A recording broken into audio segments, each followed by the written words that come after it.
Oh, what? Why? Why'd you say that? Because we're finding deals on MLS.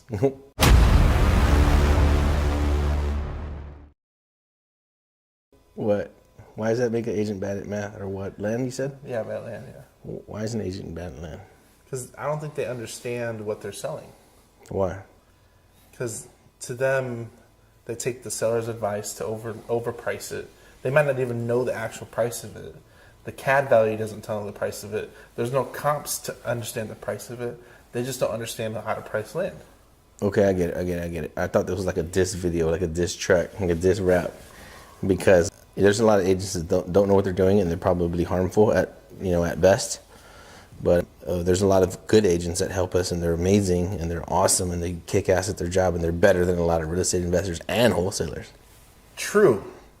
But we're talking about the average seller that has their agent friend who sells houses sell their land deal. Okay, so tell us how that can go wrong. There's no square footage. Like, there's no bed and bath. There paints the best ROI you could add to a property. Like, it doesn't account for land. Okay, so I can compare this to like shooting preference, right? Some people really like to be like a sniper, like lay on the mat for like 2 hours and hit a 1,000-acre shot. Like, damn, that's not really fun for me, right? I like high volume. So that's kind of the same thing. Like, are you taking the sniper approach or are you taking the shotgun approach? And this is where we talk about finding desperate agents. Because I think motivated agents. They're motivated agents. So I think there's two parts of this.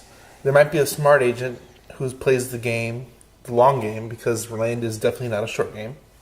It's a long game.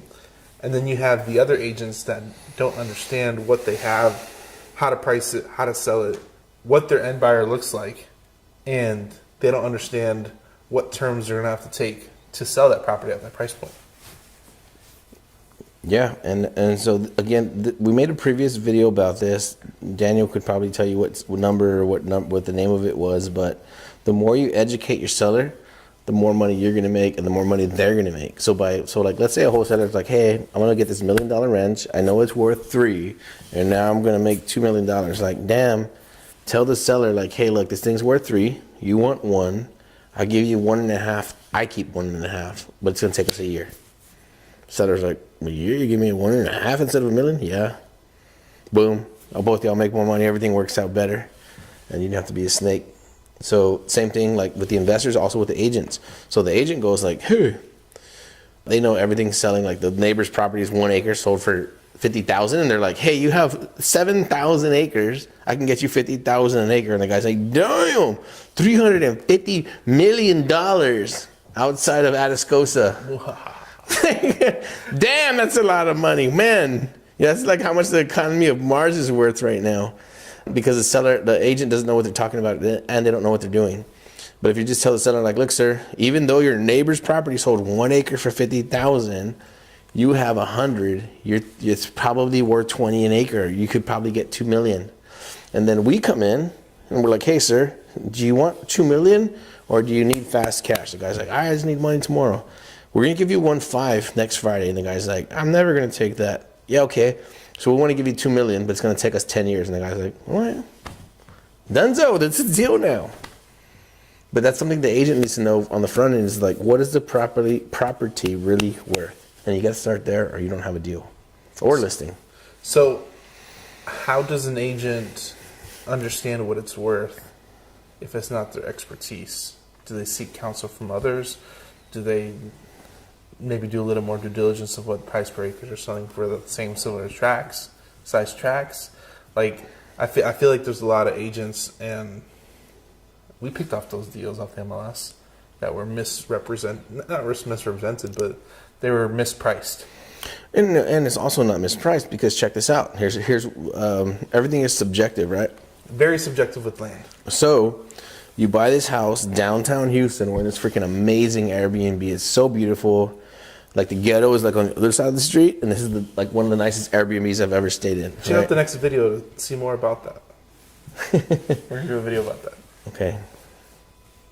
What was I talking about? How land is subjective. Okay, so if you think a house is subjective, right? Like let's say Eric buys a house and he's like, "Yeah, I bought it for $50,000. I put $50,000 in. Mike Flores says it's worth $199. Dude, You're gonna make 100 bands? Yes, best deal ever. Like, let's go celebrate. Then all of a sudden, I look at it and I'm like, dude, he wants to borrow 50 grand for that, and you're like, yeah. I'm like, nope. Tell him no. Tell him they can have it. Tell him don't give us no fees. You keep that whole entire deal, right? And that's land. House is a fixed price, $89 a square foot. That's all it's worth. You're never gonna get more than that. Land, it could be an area that's worth $20,000 an acre, and then we put in a road, we knock out the trees, we make it look so beautiful, we put this awesome fence and this big rock entryway, and then we're like, hey, we think this neighborhood's worth $29,000 an acre.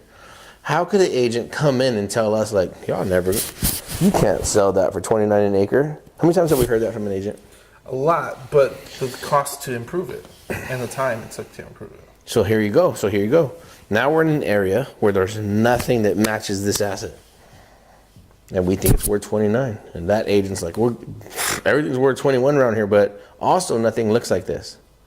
So you can't help me make my price. If your client wants it, if you want it, if somebody wants it, awesome, here's the price.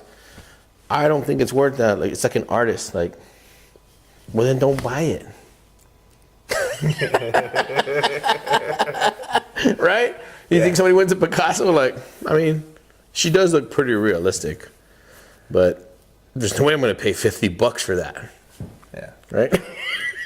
How old is this? And now, like, the thing's worth $782 trillion. Like, some dude got it for like 2 tortoise shells and a box of wine. I did appreciate it. So everything's subjective. So I don't think it's malice. I think it's just like not knowing how to do the business. And then also, we offer everybody, like, if you have a deal, we're not legal. We cannot give you legal advice, but if you have a deal and we think we can help, we will let you know. And if any, we need 200,000 to make it work. We need $3 million from this morning to make it work. Like, I don't know if I can help, but send it to us. Let's have a look. Have a look. Land is very subjective. It's very subjective. Don't say. It's like the good side and the bad side. Mm-hmm. It's the yin and yang of real estate, and there's a lot of guesswork. A lot of guesswork. Mm-hmm. A lot of guesswork. Which I think that's the fun part. It's fun and it's risky. I guess you got to know what your risk tolerance is. So you say, hey, I'll buy it tomorrow or next Friday, but I need in order for me to make profit, I got to throw up some 32 units of affordable housing. Like, y'all can just keep that one, right? It's already zoned and approved for it. That's all you, player. Maybe that one. It's approved for 100 lots. This sounds terrible. Like, send it over. Like, where's the county approvals? Oh, we don't have it. Oh man, this sounds ridiculous. I hate this deal. Send it to Skyfall. No, we're not going there. So check this out. You want to know about yin and yang? My email box, like, you have 480,000 unread emails, right? I'm sorry. And Daniel, you have -3 unread emails. Like, he has like read emails to the good. It's so funny, man. We're so different. So that one guy blew up my email. Oh no! So I threw a pretty incredible wrench, would you say, into Daniel's email because somebody's like, "Hey, I'm gonna send you a bunch of land deals. I'm a lead generator." I'm like, "Oh damn, this guy does marketing. This guy knows his stuff." I'm thinking he probably knows a lot of things I know. And now he's just like blasting Daniel's email with trash. And we're like, oh. Daniel's like, I'm dying, bro. I'm dying. Oxygen. Damn, I'm dying. And I feel so bad. I'm like, oh man, I threw him into the line of fire. I'm glad it's not me. But I thought the guy But it is you too, because it's your inbox too, but you just don't care. But I just don't read them because I give like 4 or 3 shits. And then Daniel. I'm going through all the emails. I'm like, no. He can't leave his email like that. He's like taking rounds like. He's dying on the battlefield. And I'm like, man, that sucks. That's terrible. I mean, I really feel for him. And he's like, I hate this guy. Tell him to stop emailing me. I'm like, yeah, right, for sure. You let me know what happens tomorrow when you tell him. For sure, you're right on. You so right. I would tell him too if I was you. Okay, so Daniel's so mad at me. it's getting really out of hand because there was a point in my life before I started this where I had 0 unread messages. Get you a water bottle. We gotta pause for this. I need to smoke. Oh man, so this is so funny because I had 0 unread messages, ever in his life since he was born. and it was like 100, 150, Look, listen, okay. and now it's 200. You know what I feel like? My son was just born. Okay, let me tell y'all why. This is like the unreleased fucking private whatever. So check this out. So he's like, my dad has 480,000 unread emails. He's mad at me for it, right? But now that he's an online marketer, his mailbox seems to be melting. Oh man, oh shit. Did this just start happening? Oh, it's been happening for a little while. Like, oh man, that's so fucking crazy. Like, how does it make you feel? Oh, I feel terrible. Damn, when did you say this started? Like a few months ago. He's like trying to diagnose my pain, and he's like, "This is real pain." You want to see pain?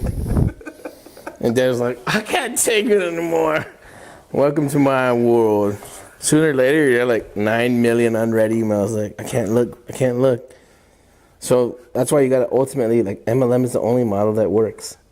You have to put other people on for you to stay on, or else you just self-destruct. I want to delete my email. Delete it all. Change I emails. just want to burn it. Imagine me, 17 and 18 years later of doing that. You're on year 5. I'm on year 18. 13 years from now, imagine what your inbox is going to look like. I'm never going to look at your emails again, bro.